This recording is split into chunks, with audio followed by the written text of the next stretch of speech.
तो hey guys, स्वागत है आप सभी का एक और नई वीडियो में। आज मैं आप सभी के लिए एक बार फिर से लेकर आ गया हूँ सब्सक्राइबर्स के द्वारा भेजी हुई कुछ बेहद ही ज़्यादा खौफनाक और सच्ची कहानियाँ लेकर। अगर आप मेरे चैनल पर नए हो तो मेक श्योर कि आप इसे सब्सक्राइब करें, क्योंकि मैं आपके लिए ऐसी स्टोरीज लेकर आता रहता हूँ। इसके अलावा अगर आपको अपने साथ घटी कोई घटना हमें बतानी हो तो आप उसे भेज सकते हो स्क्रीन पर दिख रही मेरी इंस्टाग्राम आईडी पर। आपकी स्टोरी सुनाने में मुझे बहुत ही खुशी होगी। वेल, इसी के साथ हम बढ़ते हैं आज की अपनी पहली स्टोरी की तरफ। मैं आपको मेरे मित्र के साथ घटी एक सच्ची घटना के बारे में बताने जा रहा हूँ। मेरे मित्र का नाम आदित्य है और हम बचपन से ही काफ़ी अच्छे दोस्त हैं और हमारी सारी बातें हम एक दूसरे से शेयर करते हैं। हम जब कॉलेज में आए थे तो मेरे दोस्त आदित्य को एक गंभीर बीमारी ने अपनी पौष में बांध लिया था और उस बीमारी का नाम था प्रेम रोग। आदित्य को शर्मीली नाम की लड़की से प्रेम हुआ, पर मुझे नहीं लगता कि वो लड़की ज़रा भी शर्माती थी। वो दोनों हमेशा कॉल पे कभी 1 घंटा तो कभी 1.5 घंटा बात करते रहते थे। हद तो तब हो जाती थी जब दोनों में लड़ाई होती और शर्मीली बोलती थी कि तुमने उस लड़की को क्यों देखा। तब आदित्य मेरे पास फ़ोन करता और बोलता, देख भाई तेरी भाभी क्या बोल रही है।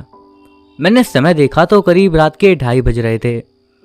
मैंने पहले तो आदित्य को पूरे दम से गरियाया, लेकिन था तो दोस्त। फिर मैंने शर्मीली को बोला कि हम लड़की को नहीं, लड़की के ऊपर जो बोर्ड था उसे देख रहे थे। आदित्य ने कसम वसम खाई तो जाके शर्मीली उसकी बात पर यकीन करती है और मैं चैन से सो जाता हूँ। ये लड़कियों के नखरे काफ़ी गजब लगते हैं। एक दिन मेरे पास आदित्य का फ़ोन आया, अरे भाई तेरे भाई की शादी फिक्स हो गई, अब तो मज़े मज़े होंगे। मैं बोला, तू शायद जानता नहीं है कि शादी एक ऐसा जख्म है जो लगने से पहले हल्दी लगवानी पड़ती है। अबे साले, तुझे बताने के लिए फ़ोन किया था, ज्ञान नहीं मांगा, और ख़बरदार मेरी शर्मीली के बारे में कुछ बोला तो। वाह भाई वाह, देख ली तेरी दोस्ती, एक लड़की ने हमारी दोस्ती तोड़ दी। चल अब ज़्यादा नाटक मत कर, मैं सब जानता हूँ, अब फ़ोन रखता हूँ। मैं बोला ठीक है, मुझे भी थोड़ा काम है, बाद में बात करते हैं। मैंने अपना सारा काम निपटाया और तब तक रात हो गई। फिर मैंने खाना पीना किया और उसके बाद सो गया। रात में फ़ोन की घंटे की आवाज़ आई। मैंने समय देखा तो रात के 12:30 बज रहे थे। मैंने फ़ोन उठाया तो फ़ोन पर आदि था। मैंने पूछा क्या हुआ, फिर से झगड़ा हो गया क्या, और हंसने लगा। सुन दोस्त, आज मैंने शर्मिली को फ़ोन किया तो वो कुछ अलग लग रही थी। उसकी आवाज़ कुछ बदली बदली सी लग रही थी और वो मुझे गरिया रही थी। मुझे लगा पहले कि वो मजाक कर रही है, लेकिन मुझे कुछ और ही लग रहा है। मुझे कुछ सूझा तो मैंने आदित्य से बताया, एक काम कर, तू शर्मिली को वापस फ़ोन कर। इतना सुनते ही आदित्य बोला, साले तुझे मज़ा आ रहा है। मैं बोला, अबे सुन तो ले, शर्मिली को कॉन्फ्रेंस कॉल पे ले, मैं चुप रहूँगा और तू बात करना, उसे पता नहीं लगना चाहिए कि मैं कॉल पर हूँ, ठीक है? हाँ रुक, करता हूँ। आदित्य ने कहे अनुसार शर्मिली को कॉन्फ्रेंस कॉल पे लिया तो उधर से आवाज़ आई, हमारी याद आज कैसे आई, और हंसने लगी। वो शायद आदित्य से मजाक कर रही थी। दोनों लगभग 5 मिनट तक बात करते रहे। मुझे सब कुछ नॉर्मल लगा तो मैंने बीच से फ़ोन काट दिया। मुझे लेटे हुए दोबारा 5 मिनट हुए होंगे कि दोबारा फ़ोन बजा। समय देखा तो अब रात के लगभग 1 बज रहे थे। मैंने फ़ोन उठाया तो देखा कोई अननोन नंबर है। हेलो, कौन है? क्या बे साले, बहुत दिमाग दे रहा है दूसरों को तू। कॉन्फ्रेंस पे था, तुझे क्या लगा मुझे पता नहीं चलेगा? अगर अगली बार चालाकी की ना तो तुझे छोड़ूंगे नहीं। इतना कह के फ़ोन कट गया और मेरे तो शरीर से पसीने की बौछार निकल रही थी। मैं सोच में पड़ गया कि वो कौन था, क्योंकि ये बात कि मैं कॉन्फ्रेंस पे था सिर्फ आदित्य को पता थी। तो क्या ये आदित्य था? नहीं, आदित्य नहीं हो सकता, क्योंकि अगर आदि होता तो बाद में बता देता कि वो मजाक कर रहा है। मैंने जो आवाज़ सुनी, ऐसा लग रहा था कि वो कहीं ना कहीं तो सुनी है। तब अचानक मेरे दिमाग में करंट की तरह बिजली दौड़ी। कहीं ये शर्मीली तो नहीं? लेकिन ये कैसे हो सकता है? जो आवाज़ मैंने सुनी वो एक आदमी और एक औरत की मिक्स आवाज़ लग रही थी, जैसे एक शरीर में दो आत्मा हो। मैंने सब साइड में किया और गायत्री मंत्र का जाप करने लगा। पता नहीं कब मुझे नींद आ गई और मैं सो गया। सुबह जब आँख खुली तो 8 बज चुके थे। मैं इतनी देर तक कभी नहीं सोता था। मोबाइल देखा तो वो स्विच ऑफ पड़ा था। फ़ोन को चार्ज में लगाया और जैसे ही मोबाइल ऑन हुआ तो मैंने देखा कि आदित्य के 12 मिस कॉल थे मेरे पास। मैंने उसे कॉल बैक करा। हेलो, क्या हुआ? इतने सारे मिस कॉल क्यों कर रहा था? वो शर्मिली। इतने में ही तुरंत फ़ोन दोबारा स्विच ऑफ हो गया। अरे यार, फ़ोन को भी अभी स्विच ऑफ होना था। आदित्य परेशान लग रहा था, कुछ बोल रहा था। तब अचानक फ़ोन में कुछ मैसेज आया। शायद फ़ोन खुल गया था। मैसेज आदि का था और उसने लिखा था कि शर्मिला की तबीयत बहुत ख़राब है, हम लोग मिलकर हॉस्पिटल जा रहे हैं, तू भी जल्दी आ जा। मैंने फटाफट बाइक निकाली और हॉस्पिटल चल पड़ा। करीब 5 मिनट के बाद मैं हॉस्पिटल पहुंच गया। मैंने रिसेप्शन से पता लगाया कि अभी जो पेशेंट आए हैं वो कहाँ पर गए हैं। कूल डाउन, क्या नाम है पेशेंट का? रिसेप्शनिस्ट बोली। शर्मिला नाम है। प्लीज़ थोड़ा जल्दी कीजिए, वो वार्ड नंबर 7 में है। Thank you very much. मैं फटाफट वार्ड नंबर 7 की तरफ गया तो वहाँ पर आदि, शर्मिली की मम्मी, पापा, अंकल, आंटी सब खड़े थे। सबके चेहरे पर टेंशन साफ दिख रही थी।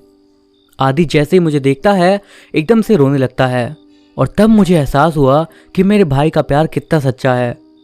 वो मुझसे कहने लगा, यार शर्मिली ठीक हो जाएगी ना?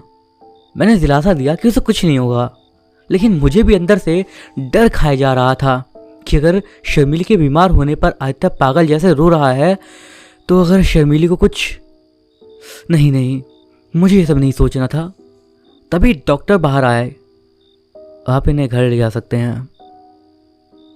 डॉक्टर ने ये बोला तो था, पर पता नहीं क्यों वो थोड़े चिंता में लग रहे थे। हमने उस बात पर ध्यान न देते हुए अपनी खुशी मनाई कि शर्मिली ठीक हो गई है। आदि और शर्मिली बाइक पे आए और हम बाकी सब ऑटो में। दोपहर के करीब 12:30 हो रहे थे। मैं भी अपने घर वापस आ गया था, लेकिन मुझे बार बार एक चिंता सता रही थी कि डॉक्टर के हाव भाव कुछ अलग ही थे।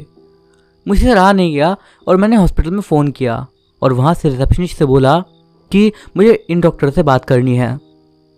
जी कहिए। डॉक्टर साहब, मैं अभी आया था आपके पास शर्मिला नाम के पेशेंट के लिए। हाँ जी बोलिए। मुझे ऐसा क्यों लग रहा है कि आप हॉस्पिटल में हमसे कुछ कहना चाहते थे लेकिन शायद आप बोल नहीं पाए।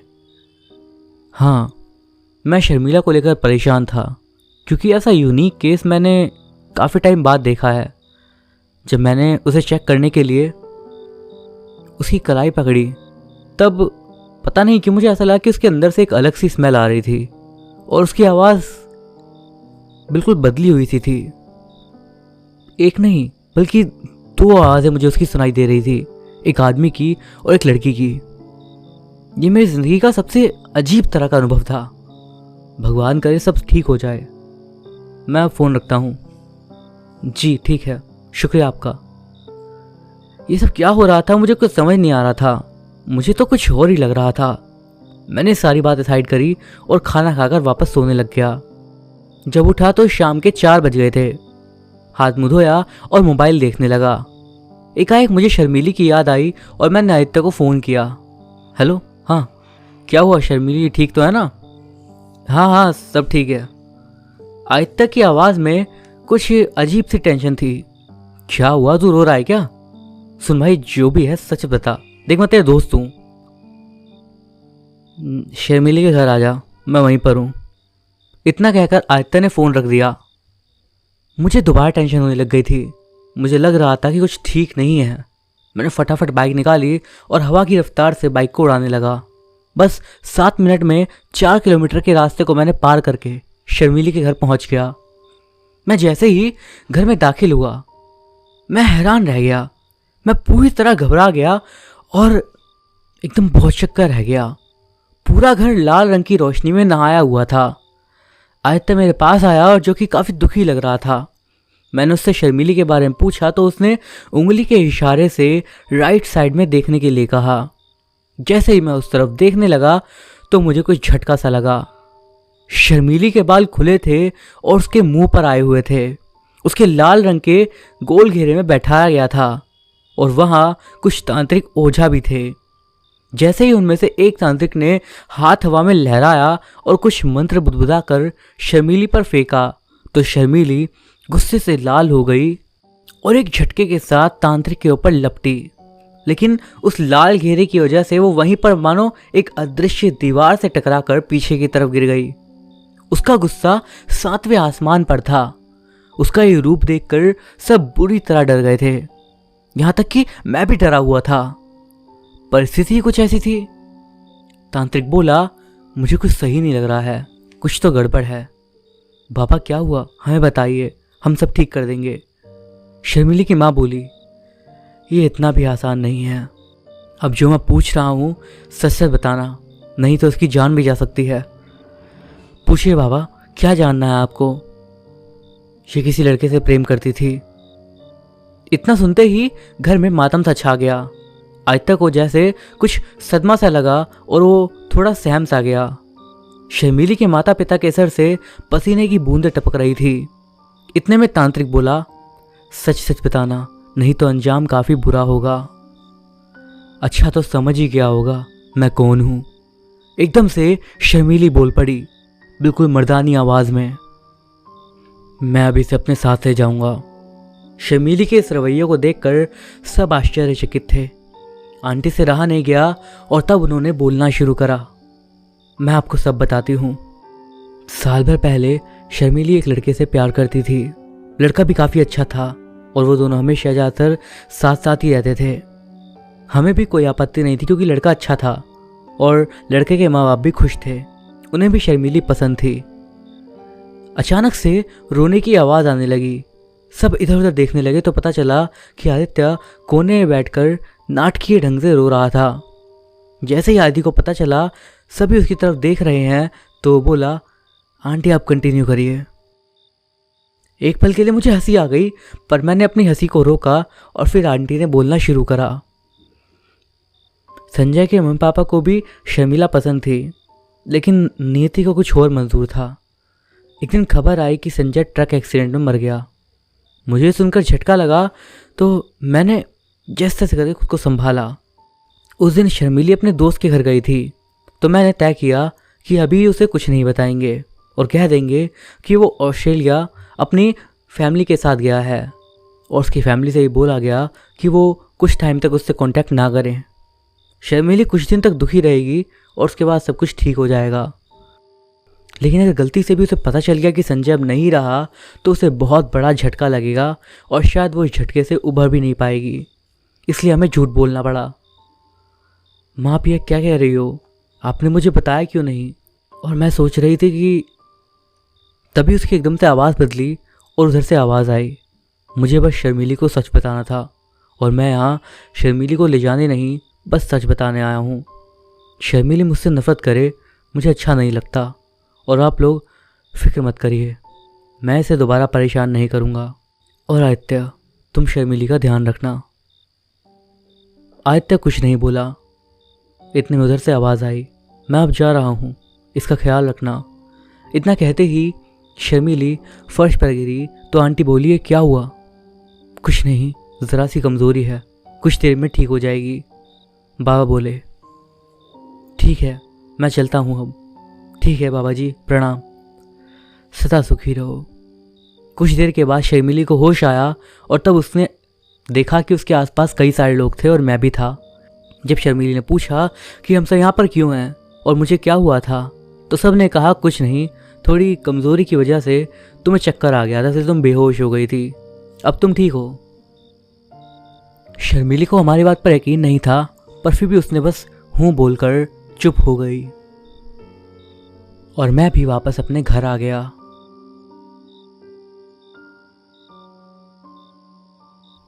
आज भी जब वो रात मुझे याद आती है तो मेरा पूरा शरीर सहम जाता है। वो सारी घटनाएं मेरी आंखों के सामने किसी फिल्म की तरह चलने लगती हैं। वो लाश, वो रेगिस्तान। बात कुछ समय पहले की है।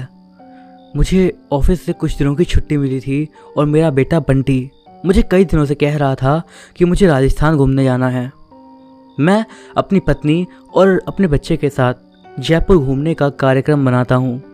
बेटा बहुत दिनों से जिद कर रहा था, इसीलिए उसकी बात मानकर अब मैं फाइनली जयपुर जाने की तैयारी कर रहा था। मैं, मेरी पत्नी रीमा और बेटा संयम घर से जयपुर के लिए रवाना हो गए। हमने 2 दिन में पूरा जयपुर घूम लिया था, लेकिन अब भी मेरे पास 2 दिन की छुट्टी बची थी, तो मैंने सोचा क्यों ना अजमेर शरीफ भी हो जाते हैं।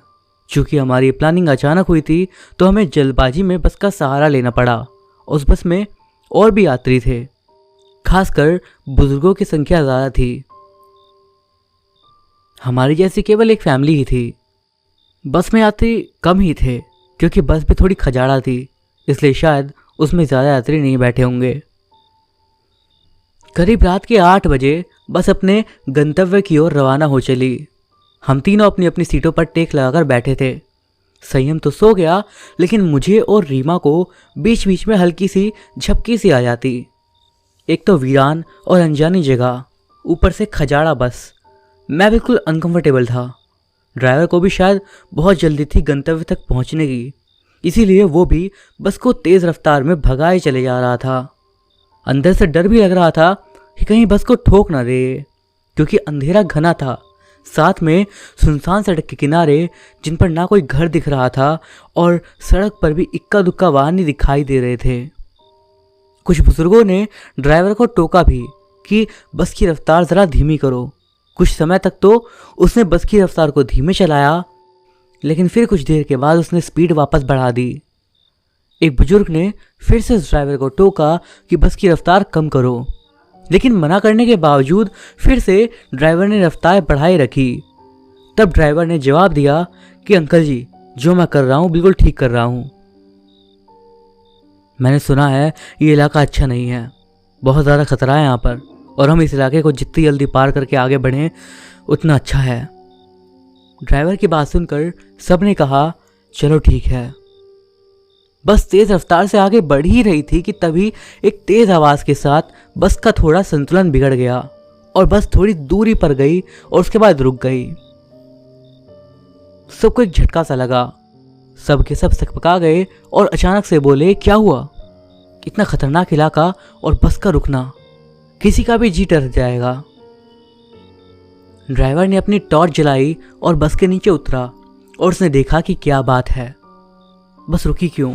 कुछ देर के मुआयने के बाद उसे पता चला कि बस के पीछे के दोनों पहिए पंचर हो चुके थे और बस में एक्स्ट्रा पहिया भी नहीं है जिससे उसकी मरम्मत हो सके। अब क्या किया जाए? सभी सोच में पड़ गए। रेतीली अनजान जगह, अमावस की गहरी काली रात और जंगली जानवरों का डर और बस का यूं खराब हो जाना। सबके तो जैसे होश ही उड़ गए थे। अब क्या करें क्या ना करें, किसी के कुछ भी समझ में नहीं आ रहा था। तभी कंडक्टर को थोड़ी दूरी पर एक रोशनी दिखाई दी। उसने सबसे कहा कि वहाँ रोशनी दिख रही है, हो सकता है वहाँ कोई गांव हो, चलो वहीं चलकर देखते हैं, शायद रात भर के लिए कोई जगह मिल जाए। अगर एक कोठरी मिल गई तो सब लोग एक जगह पर रुककर रात गुजार सकते हैं। सब कंडक्टर की बातों से सहमत हो गए और सब ने अपना अपना सामान उठाया और चल पड़े उस रोशनी की ओर। जैसे ही वो सब उस रोशनी के सामने गए तो उन्होंने देखा सामने एक बड़ी सी कोठरी थी, जिसे देखने से लग रहा था कि ये कोई बहुत पुरानी सराय है जहाँ भूले भटके मुसाफिर रुकते होंगे। सब कोठरी के दरवाजे के बाहर खड़े हो गए और ड्राइवर ने हिम्मत करके दरवाजे की सांकल खटखटाई। एक बूढ़े व्यक्ति ने दरवाज़ा खोला। उनके सिर पर एक बड़ी सी पगड़ी थी और गले में पुराने ज़माने का कोई आभूषण था। कानों में भी उन्होंने कुंडल पहन रखे थे। कुर्ते के ऊपर उन्होंने एक सदरी पहन रखी थी और कमर में धोती। पैरों में पुराने ज़माने की ऊँट के चमड़े के बने मोजड़े पहन रखे थे। हाथ में एक बड़ा सा लठ भी था। वो और उनका पहनावा बहुत ही अजीब लग रहा था। तभी कंडक्टर ने बड़ी हिम्मत करके कहा, ताऊ सा, बस पंचर हो गई है, रात गुजारने के लिए अगर कोई खाली जगह मिल जाती तो बड़ी मेहरबानी होगी। उस कोठरी के मालिक बोले, डरने की ज़रूरत कोई ना है, ये सराय तो मैंने भूले भटके मुसाफिरों की मदद करने के लिए ही बनाई है। मैं चौधरी सुमेर सिंह और हमारी घरवाली धन्नो ही मुसाफिरों का ख्याल रखते हैं। मैं चौधरी सुमेर सिंह और हमारी घरवाली धन्नो मुसाफिरों का ध्यान रखते हैं।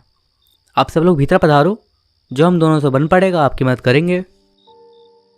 कंडक्टर बोला, बहुत बहुत धन्यवाद ताऊसा, बड़ी मेहरबानी होगी, इस अनजान जगह पर आप लोगों से मदद मिल गई। चौधरी सुमेर सिंह बोले, इसमें धन्यवाद की कौन सी बात, माड़ा फट जाए तो। माड़े को बड़ी खुशी हुई कि आप लोग माने हाथ पधारे। ये रहा पानी से भरा मटका, इस बड़ी सी डलिया में पूड़ियाँ रखी है और उस बड़ी सी बटोली में आड़ू की तरकारी होगी। ये रहे पत्तल और आप सब अपना खाना परोस लीजिए। महिलाएं धन्नों के पास चली जाएं और पुरुष मेरे साथ आ जाएं। जल्दी से सब खाना खा लो, जिसे बाहर का काम निपटाना हो वो भी निपटाए, क्योंकि 12 बजे के बाद कोई बाहर नहीं निकलेगा और ना ही मैं किसी को निकलने दूंगा, और कोई मेरे से इसका कारण भी नहीं पूछेगा।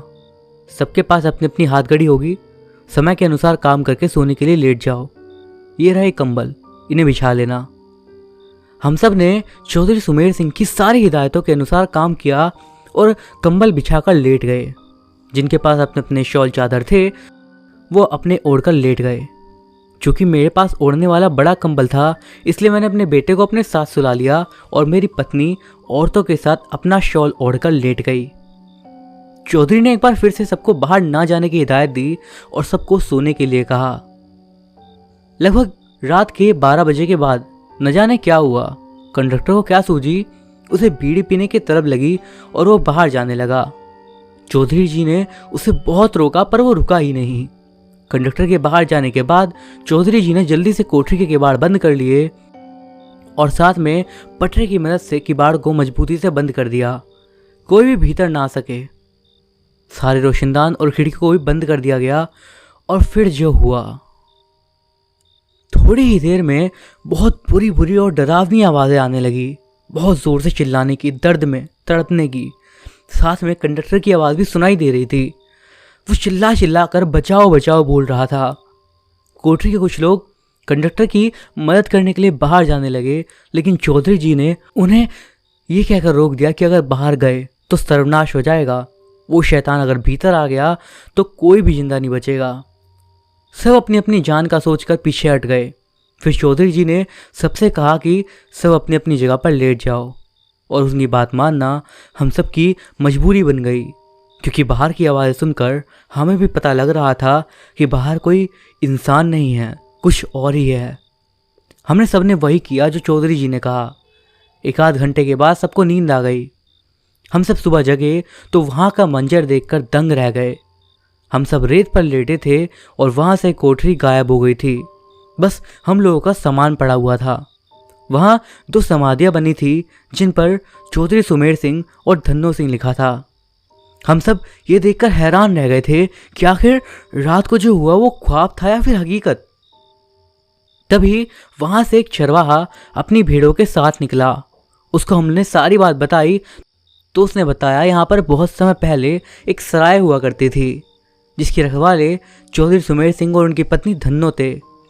उन दोनों के स्वर्गवास के बाद आज भी उनकी आत्माएं भटके हुए मुसाफिरों की मदद करने आती हैं।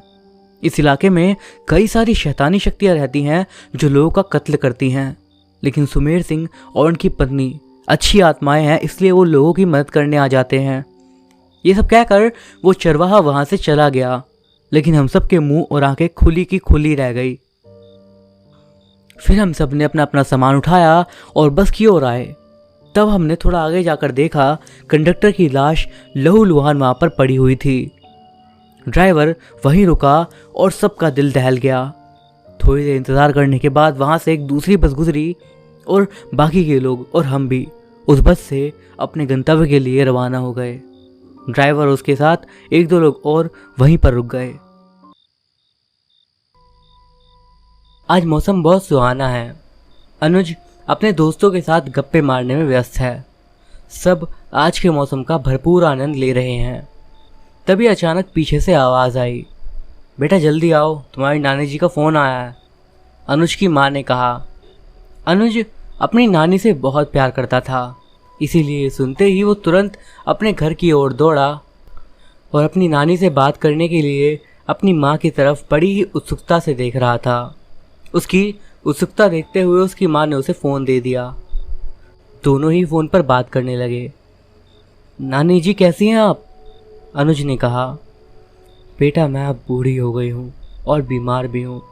अब तो लगता है बस थोड़े दिन की मेहमान हूँ। नानी की ऐसी बातें सुनकर अनुज भावुक हो गया और उनसे मिलने की जिद करने लगा, मगर माँ और नानी ने गांव आने से मना कर दिया। अनुज एक 24 साल का नौजवान लड़का है और वह अब सब कुछ समझने लगा है। वो अपनी माँ से पूछता है, 14 साल पहले ऐसा क्या हुआ था मेरे साथ कि आप मुझे कभी गांव नहीं जाने देती? जल्दी से खाना खा ले, फिर हमें बाजार जाना है सामान लाने के लिए, माँ ने उसकी बात को काटते हुए कहा। अनुज अब रुकने वाला नहीं था। वो अपनी नानी से मिलना चाहता था और ऐसा क्या था कि माँ और नानी दोनों ही उसे गांव आने से साफ मना कर देती थी। इस राज को भी वो जानना चाहता था। ये सब जानने के लिए उसने गांव जाने का प्लान बनाया। उसी रात उसने गांव जाने का सोचा। उसने आज रात ही गांव जाने का प्लान बना लिया। बाजार घूमते घूमते शाम हो गई और वहाँ से आने के बाद सब लोग थक चुके थे। बेटा जब तक मैं खाना बना दिया तुम जाकर नहा लो, ऐसा कहकर अनुज की माँ खाना बनाने चली गई। अनुज के दिमाग में गांव जाने की बात चल रही थी, इसीलिए उसने चुपके से अपना सारा सामान बांध लिया और रात होने का इंतज़ार करने लगा। थोड़ी देर बाद अनुज की माँ ने उसे आवाज़ लगाई, बेटा खाना खा लो जल्दी, खाना तैयार है। सब लोग टेबल पर बैठकर खाना खा रहे थे। अनुज अपने मन ही मन सोच रहा था कि अब बस रात होने का इंतज़ार है कि उसकी माँ उससे कहती है कि क्या सोच रहे हो अनुज। उसने कुछ नहीं बोलकर बात को ख़त्म कर दिया और खाना खाने के बाद सब लोग अपने कमरे में चले गए। रात के करीब 11 बजे। यही सही वक्त है, ऐसा सोचते हुए अनुज अपने कमरे के पीछे के दरवाजे से निकल गया। थोड़ा चलने के बाद उसने एक ऑटो पकड़ा और स्टेशन की ओर चल दिया। स्टेशन पर पहुंचने के बाद उसने पता करा तो उसे मालूम हुआ कि कुछ देर के बाद एक ट्रेन उसके गांव की तरफ जाने वाली है। तभी उसने अपने बचपन के दोस्त दीपक को फ़ोन करा। हेलो दीपक, मैं 3 घंटे में गांव आने वाला हूँ। तभी घबराते हुए उसने कहा कि क्या इस वक्त रात में? इससे पहले वो और कुछ बोलता फ़ोन कट गया। अनुज ने कई बार दोबारा फ़ोन लगाने की कोशिश करी मगर फ़ोन नहीं लगा। ये सब अनुज को बहुत अजीब लग रहा था। उसे समझ नहीं आ रहा था कि दीपक इतना घबराया हुआ क्यों है और उसने दोबारा फ़ोन क्यों नहीं करा। पर सबको अनदेखा करते हुए वो काउंटर पर टिकट लेने के लिए गया और उसने अधिकारी से टिकट मांगा।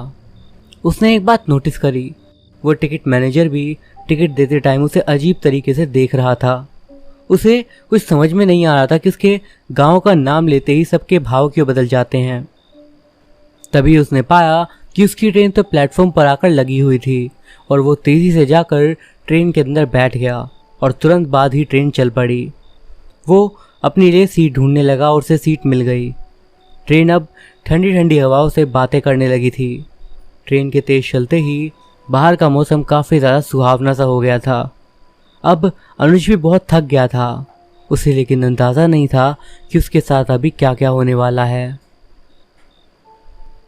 ट्रेन की ठंडी हवा चलने से उसे पता भी नहीं चला कि कब उसकी आंख लग गई और उसके बाद वो अपने बचपन में खो गया, जहाँ गांव में वो अपने दोस्तों के साथ पास ही के गांव में मेला देखने जाता था और वहाँ वो लोग बहुत मज़े करते थे। कुछ तो ऐसा था जिसके कारण माँ ने उसे ज़्यादा दिन गांव में नहीं रहने दिया और अपने साथ उसे लेकर वापस शहर चली गई। और उसके बाद से आज का दिन था। उसकी माँ ने उसे दोबारा कभी भी गांव आने नहीं दिया।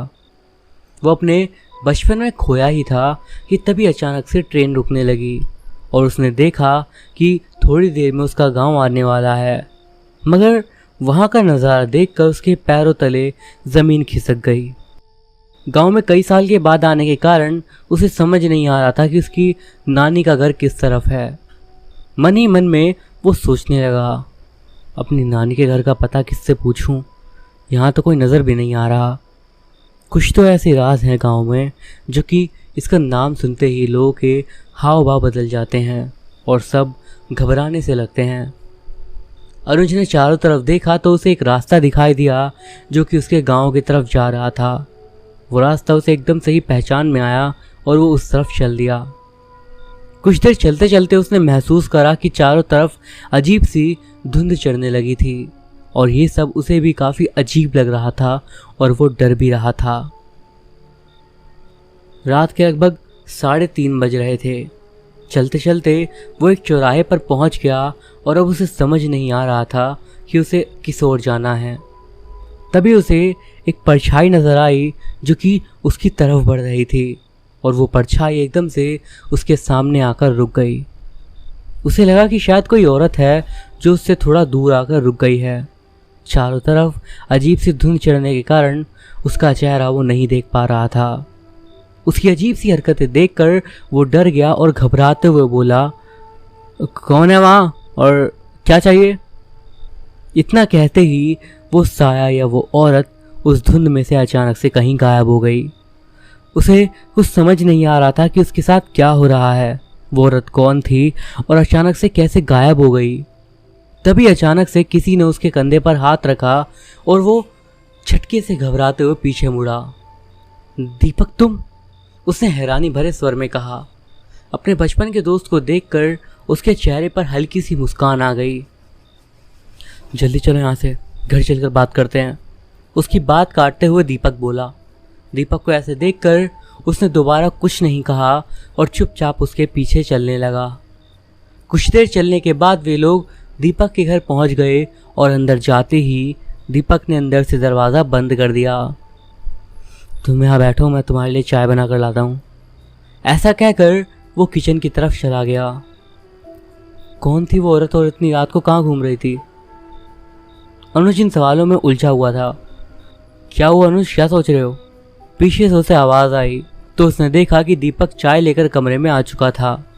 उसने उसे चाय दी और दोनों चाय पीने लगे। दीपक, मुझे गांव में कोई भी आदमी दिखाई नहीं दिया, ये बात मुझे बहुत अजीब लग रही है, अनुज ने चाय पीते हुए कहा। तब दीपक ने उसे बताया कि इस गांव में एक औरत की आत्मा है जो रात के इस वक्त गांव में घूमती है। यही कारण है कि रात में 8 बजे के बाद से कोई भी अपने घर से बाहर नहीं निकलता है। अनुज, जो कि एक मॉडर्न शहरी लड़का था, वो इन सब बातों में विश्वास नहीं करता था। हालांकि उसके दिल में किसी कोने में डर की भावना उत्पन्न हो चुकी थी इस गांव में प्रवेश करते के साथ ही, पर वो उस भावना को नज़रअंदाज करते हुए बोला, मुझे ये बताओ, मेरी नानी का घर यहाँ से कितनी दूर है? अब बहुत रात हो चुकी है और तुम भी काफ़ी थके हुए हो। तुम काम करो, ऊपर चौबारे में जाकर सो जाओ, कल सुबह तुम्हारी नानी जी से मिलने चलेंगे। ऐसा कहकर दीपक अनुज को ऊपर के कमरे में छोड़ आया। अनुज को भी काफ़ी थकान महसूस हो रही थी, इसीलिए वो चारपाई पर लेट गया। वो इतना थका हुआ था कि उस पर लेटते के साथ ही उसे नींद आ गई। सुबह के 9 बजे जब सूरज की रोशनी उसके मुंह पर पड़ने लगी तब उसकी आंख खुली। वो उठा और गांव की ताज़ी हवा खाने के लिए उसने खिड़की खोली तो उसकी नज़र के सामने उसे एक लड़की दिखाई दी। वो लड़की बहुत ही सुंदर थी और उसे देखते के साथ ही वो उसके ख्यालों में खो गया और उसकी तरफ देखने लगा। तभी उस लड़की की नज़र भी उस पर पड़ी और वो गुस्से से उसे देखने लगी। अनुज, जल्दी नीचे आओ, चाय बन गई है, दीपक की आवाज़ आई। अब वो नीचे चला जाता है और दीपक उसे चाय देता है। चाय पीते हुए अनुज दीपक से पूछता है, यार दीपक, ये जो लड़की सामने रहती है वो कौन है? उसका नाम सोनाली है। वो भी तुम्हारी तरह छुट्टियों के दौरान अपनी मौसी के यहाँ घूमने आई है, मगर उसके बारे में क्यों पूछ रहे हो? क्या बात है? दीपक ने बोला। अरे नहीं, मैं तो बस ऐसे ही पूछ रहा था। तभी उसे अपनी नानी की बात याद आई और उसने दीपक को वहाँ चलने के लिए कहा। उसकी बात सुनकर दीपक ने कहा, ठीक है, तुम तैयार हो जाओ, फिर हम लोग निकलते हैं। अनुज अपनी नानी से मिलना चाहता था बहुत जल्दी। दीपक के साथ अब वो अपनी नानी के घर के लिए निकल चुका था। रास्ते में उसकी नज़र एक हवेली पर पड़ती है जो बहुत ही ज़्यादा आलीशान सी दिख रही थी। तब वो दीपक से हवेली के बारे में पूछता है, ये किसकी हवेली है? दीपक ने उसे बताया कि ये हवेली गांव के ज़मींदार पवन सिंह की है। फिर वो दोनों आगे निकल जाते हैं और वहाँ से कुछ ही दूरी पर उसकी नानी जी का घर था और वो दोनों वहाँ पहुँचते हैं। तब उन्हें एक बूढ़ी औरत चारपाई पर बीमार पड़ी हुई दिखती है। उसकी हालत देखकर वे दोनों ही भावुक हो जाते हैं और अपनी नानी को ऐसी हालत में देखकर उसकी आंखों में आंसू आ जाते हैं। वो धीरे से बोलता है, नानी जी। नानी तुरंत उठती हैं और उसे देखती हैं और देखती हैं कि कोई नौजवान खड़ा हुआ है। तुम कौन हो बेटा? हल्के से नानी ने पूछा। मैं आपका लाडला अनुज। ये सुनकर नानी बहुत ही ज़्यादा खुश हुई और उसे अपने गले से लगा लिया। मगर एकदम से फिर मानो उन्हें कुछ याद आया और वो एकदम झटके से बोली, तुम यहाँ क्या लेने आए हो? तुम जल्दी यहाँ से निकलो, इससे पहले कि कोई मुसीबत आए। मगर अनुज ने वहाँ से जाने से इनकार कर दिया और कुछ दिन वहाँ पर रहने की जिद करने लगा। काफ़ी समझाने के बाद भी उसकी नानी ने उसकी बात नहीं मानी। ठीक है, लेकिन तुम घर से बाहर नहीं निकलोगे, तभी तुम यहाँ पर रह सकते हो। दीपक उसे वहाँ छोड़कर चला गया। अनुज पूरा दिन अपनी नानी जी के पास रुका और उनकी सेवा करी। फिर वो नानी के पास आकर बैठ गया और धीरे से बोला, नानी आप मुझे यहाँ आने से क्यों रोक रही थी?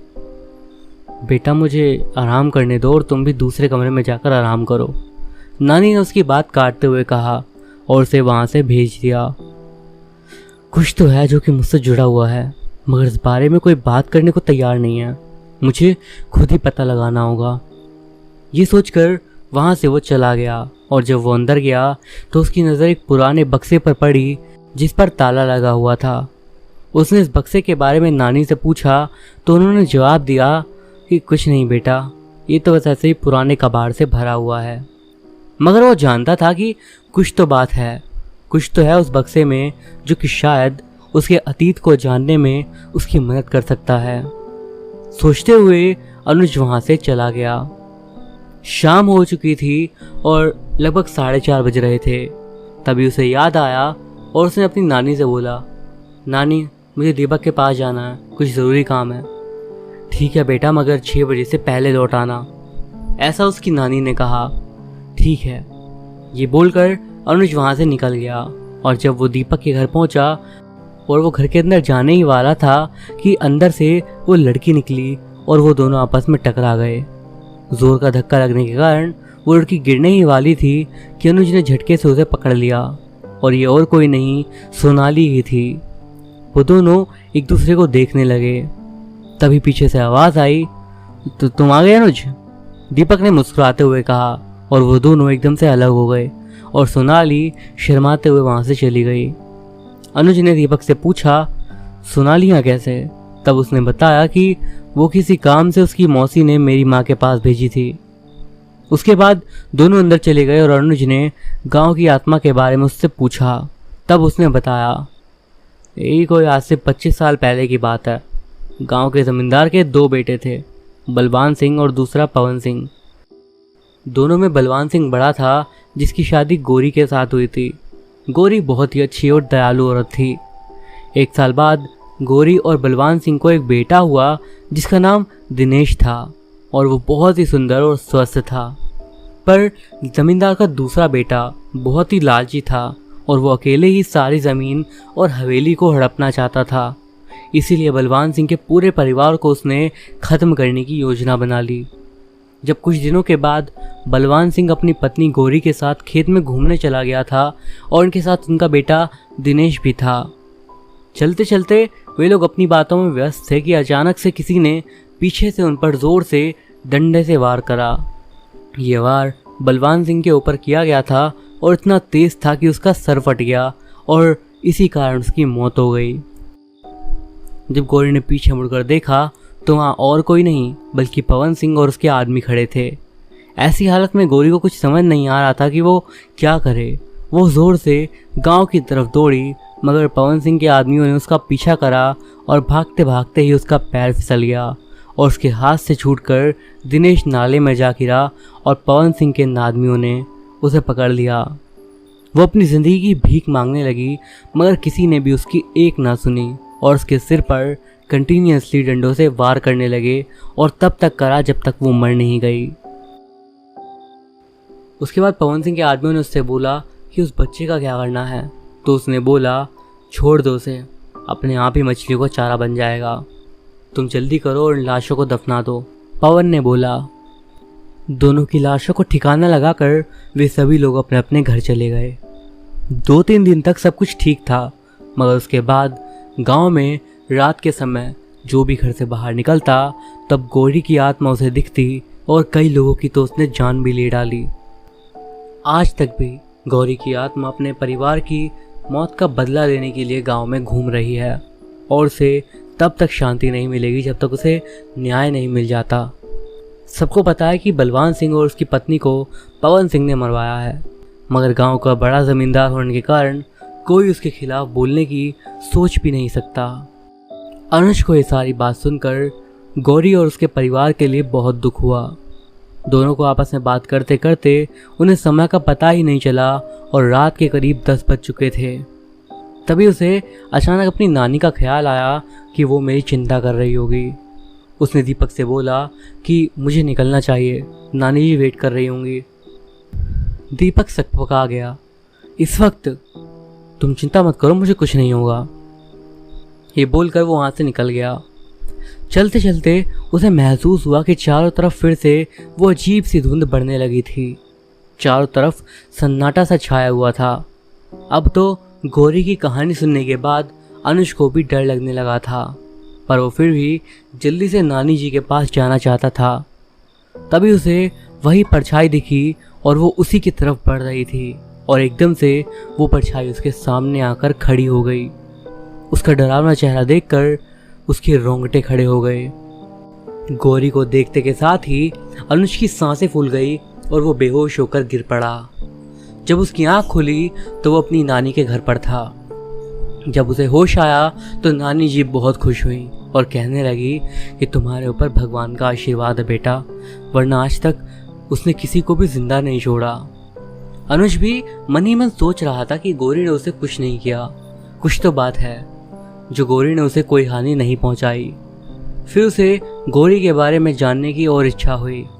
तब अचानक से उसे उस बक्से की याद आ गई। अब वो रुकने वाला नहीं था। नानी जी के मना करने के बाद भी उसने उस बक्से का ताला तोड़ दिया और उसे खोलने के बाद उसे एक तस्वीर निकली जिसे देखकर उसके पाँव के नीचे से ज़मीन खिसक गई। वो तस्वीर किसी और की नहीं बल्कि गौरी, उसके पति और उसके बच्चे की थी। वे तीनों उस तस्वीर में बहुत खुश नजर आ रहे थे और अनुज को हैरानी तो तब हुई जब गौरी के बच्चे की शक्ल अनुज के बचपन के साथ मिल रही थी। अब वो उसके बारे में जानने के लिए और ज़्यादा उत्सुक हुआ, इसीलिए वो दीपक के पास गया और उसने सारी बात उसे बताई। हमारे गांव के बुजुर्ग व्यक्ति रामनाथ जी इस बारे में हमारी मदद कर सकते हैं, दीपक बोला। ठीक है, जल्दी उनके पास चलते हैं, अनुज ने कहा और वो दोनों भागते हुए रामनाथ जी के पास गए और उन्हें पूरा किस्सा बताया। तब रामनाथ जी ने उन्हें वही गौरी की कहानी सुनाई जिसे वो बस आधा ही जानते थे। गौरी और उसके पति बलवान सिंह को दफनाने के बाद पवन सिंह को बच्चे का ध्यान आया। अपने आदमियों से उसने बोला, जल्दी जाओ और उस बच्चे को लेकर आओ, उसे भी इसके साथ ही दफना देंगे।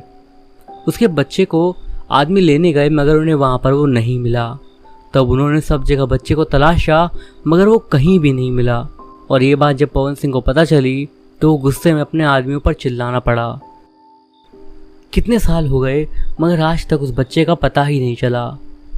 इतना सुनते ही दीपक बोला, क्या वो बच्चा आज भी जिंदा हो? ऐसा हो सकता है और वो 24-25 साल का नौजवान हो गया हो, मगर इस बात का पता कैसे चलेगा? चाहे कुछ भी हो जाए हमें इसका पता करना पड़ेगा। अब इसके आगे रामनाथ जी कुछ नहीं जानते थे, इसीलिए वो दोनों वहाँ से चले गए। दीपक के घर आने के बाद दीपक बोला, तुम कुछ देर आराम करो, फिर हम लोग देखते हैं कि क्या करना है।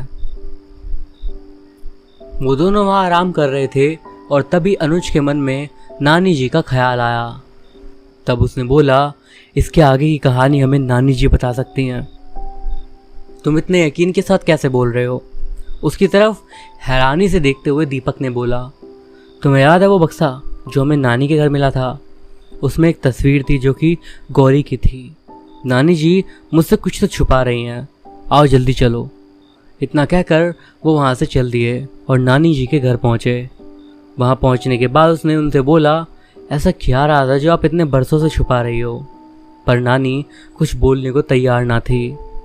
तब वो बोला, आपको बताना ही पड़ेगा, क्योंकि जब तक हम गौरी के बारे में पूरी तरह से पता नहीं कर लेते तो इस गांव को कभी भी गौरी की आत्मा से छुटकारा नहीं मिल पाएगा और उसकी आत्मा यूं ही गांव में भटकती रहेगी। उसकी बात को सुनकर नानी भावुक हो गई। ठीक है, तुम तैयार हो जाओ, क्योंकि ये तुम्हारे जीवन का बहुत बड़ा राज है जो मैं तुम्हें बताने वाली हूँ, और ये सुनकर तुम्हें बहुत बड़ा झटका लगेगा। ऐसा बोलकर नानी जी वहीं गौरी की कहानी सुनाने लगी, लेकिन इस बार उसमें और भी रहस्यों का खुलासा होने वाला था। नानी बताती हैं कि जब पवन सिंह गौरी और उसके पति को मारने की योजना बनाकर अपने आदमियों के साथ हवेली से निकलने वाला था, तब उस हवेली में काम करने वाली औरत ने उनकी बातें सुन ली थी। वो गौरी और उसके परिवार को बचाना चाहती थी, इसलिए वो भी चुपके चुपके उनका पीछा करने लगी और उनके साथ खेत में पहुंची। उसने छुप के पूरी घटना अपनी आंखों से देखी, मगर वो कुछ कर ना सकी, क्योंकि वही लोग उसे भी मार डालते। जब गौरी को दफनाने के लिए वे लोग उसे उठाकर उसके पति के पास लेकर जा रहे थे, वो औरत मौका देखकर चुपके से उस बच्चे को नाले से निकाल कर ले आई। उसने देखा कि बच्चे की सांसें अभी चल रही थी, इसीलिए वो उस बच्चे को अपने घर ले गई। इस बच्चे को वो अपने साथ नहीं रख सकती थी, क्योंकि उसकी जान को खतरा होता। लेकिन संयोगवश उसी दिन उस औरत की बेटी आ गई जो शहर में रहती थी। शादी के 8 साल होने के बाद भी उसकी कोई संतान नहीं थी। तब औरत ने सारी बात अपनी बेटी को बताई और वो बच्चा उसे दे दिया, और वो औरत उस बच्चे को लेकर शहर चली गई। उसी ने उस बच्चे का पालन पोषण किया और इस राज के बारे में कभी किसी को नहीं पता लगने दिया। जब भी वो गांव आती तो उस बच्चे को अपना इकलौता बेटा बताती थी। इसी तरह 10 साल बीत गए और सब कुछ ठीक चल रहा था, मगर इस बच्चे के बारे में पवन सिंह को भनक लग गई थी। इसीलिए उस औरत ने अपनी बेटी और बच्चे को वापस शहर भेज दिया और कभी भी वापस गांव में नहीं आने दिया। अनुज बेटा, वो बच्चा और कोई नहीं बल्कि तुम हो। तुम्हारी जान बचाने के लिए मैंने तुम्हारी पहचान बदल दी थी। रोते हुए नानी बोलने लगी। ये सुनते ही अनुज के पैरों के नीचे से ज़मीन खिसक गई और उसे बहुत बड़ा झटका लगा। उसे कुछ समझ नहीं आ रहा था कि इतना सब कुछ कैसे हो गया, और वो अपने असली माता पिता को याद करके रोने लगा। पूरा दिन बीत गया था और शाम के लगभग 6 बज चुके थे। ये बात पूरे गांव में आग की तरह फैल गई। अनुज ये सब जानने के बाद शांत था। उसके दिमाग में अपने माता पिता की मौत का बदला लेने और अपनी माँ की आत्मा को शांति देने के विचार दौड़ रहे थे, पर उसे कोई तरीका नहीं सूझ रहा था कि आखिर क्या करा जाए। अनुज, खाना तैयार है, आके खा लो। पीछे से आवाज़ आई जो कि नानी जी की थी, लेकिन अनुज का खाना खाने का बिल्कुल मन नहीं था। उसने खाना खाने से मना कर दिया। बेटा, इस संसार में होनी को कोई नहीं टाल सकता, ज़्यादा मत सोचो और खाना खा लो, नानी जी ने उसे समझाते हुए कहा। उसने नानी की बात मान ली और खाना खा के अपने कमरे में चला गया। अब धीरे धीरे रात हो चुकी थी और नानी जी भी खाना खा के सो गई थी, पर अनुज को नींद कहाँ आने वाली थी। रात के करीब 11 बजे थे। तभी अचानक से कोई जोर जोर से दरवाज़ा पीटने लगा और शोर होने के कारण नानी जी की आंख खुल गई। उन्हें समझ नहीं आ रहा था कि इतनी रात को कौन था। नानी जी दरवाज़ा खोलने के लिए उठती हैं। तभी पीछे से आवाज़ आती है, रुको नानी, मैं देखता हूँ। इतना कहकर अनुज ने दरवाज़ा खोला तो वे हैरान रह गए, क्योंकि बाहर और कोई नहीं बल्कि पवन सिंह और उसके आदमी थे। उन्हें इस बात का पता लग गया था कि अनुज ही बलवान सिंह का बेटा है और वे उसे मारना चाहते थे। उन्होंने ज़बरदस्ती उसे पकड़ा और उसे उठाकर खेत की ओर ले गए। नानी बेचारी लाचार थी और कुछ भी ना कर सकी। वे उसे उसी जगह ले गए जहां उसके माता पिता को दफनाया गया था। बरसों पहले तो उस बुढ़िया की वजह से बच गया था, मगर आज नहीं बच सकता। आज तुझे मार कर तेरे माँ बाप के पास भेज देता हूँ, पवन सिंह ने बोला। उसने अपने आदमी की तरफ इशारा करा और इशारा करते ही वो बहुत बड़ा खंजर लेकर वहाँ आ गया। अनुज काफ़ी ज़्यादा डरा हुआ था और वो मन ही मन दुखी होने लगा। लेकिन तभी अचानक से चारों ओर वही धुंध सी बढ़ने लगी। जल्दी ख़त्म करो इसे, पवन सिंह ने अपने आदमियों से बोला और वो खंजर लेकर उसे मारने के लिए आगे बढ़े। तभी वहाँ पर अचानक से गौरी आ गई और उसे देखकर पवन सिंह के सारे आदमी डर के मारे भाग गए। गौरी को देखकर खुद पवन सिंह डर से कांपने लगा। लेकिन तभी गौरी ने खुद वो खंजर उठाया और पवन सिंह की ओर बढ़ने लगी। तुमने हमारी खुशियाँ तबाह कर दी हमारी ज़िंदगी के साथ, ऐसा बोलकर उसने वो खंजर उसके सीने में घोंप दिया और पवन सिंह की वहीं मौत हो गई। तब वो अनुज के पास गई और दोनों एक दूसरे को देखने लगे और दोनों की आंखों में आंसू थे। माँ, अनुज ने बोला। उसके माँ कहते ही गौरी के चेहरे पर हल्की सी मुस्कान थी। तभी नानी जी अनुज की जान बचाने के लिए दीपक और गांव वालों को लेकर वहां पहुंची। सभी अनुज को और गौरी को एक साथ देखकर इतने भावुक हो गए क्योंकि सबको ही सच्चाई का पता चल चुका था। तभी गौरी नानी जी की ओर गई। मेरे बच्चे की ज़िंदगी बचाने के लिए शुक्रिया, ये एहसान सदैव मेरे ऊपर रहेगा। अब मेरा बदला पूरा हो गया है और अब गांव वालों को डरने की भी ज़रूरत नहीं है। मैं अब जा रही हूँ। इतना बोलकर गौरी की आत्मा धुएं की तरह आसमान में उड़ गई और अब गांव में शांति छा चुकी थी और गांव उस आत्मा के साए से आज़ाद हो चुका था। अब जमींदार साहब को इकलौता वारिस होने के कारण अनुज ही सारी ज़मीन और हवेली का मालिक था, मगर वो इन सब को छोड़कर वापस शहर चला गया। इधर कुछ साल के बाद अनुज पढ़ाई करने के लिए जब एक दूसरे शहर में गया तो कुछ ऐसा हुआ जो कि उसने कभी नहीं सोचा था। उसे वहाँ सोनाली मिल गई और उन दोनों की वहाँ पर बातचीत शुरू हो गई। कुछ ही समय बाद उन दोनों ने एक दूसरे की रजामंदी के साथ शादी कर ली और वे लोग खुशी खुशी रहने लगे।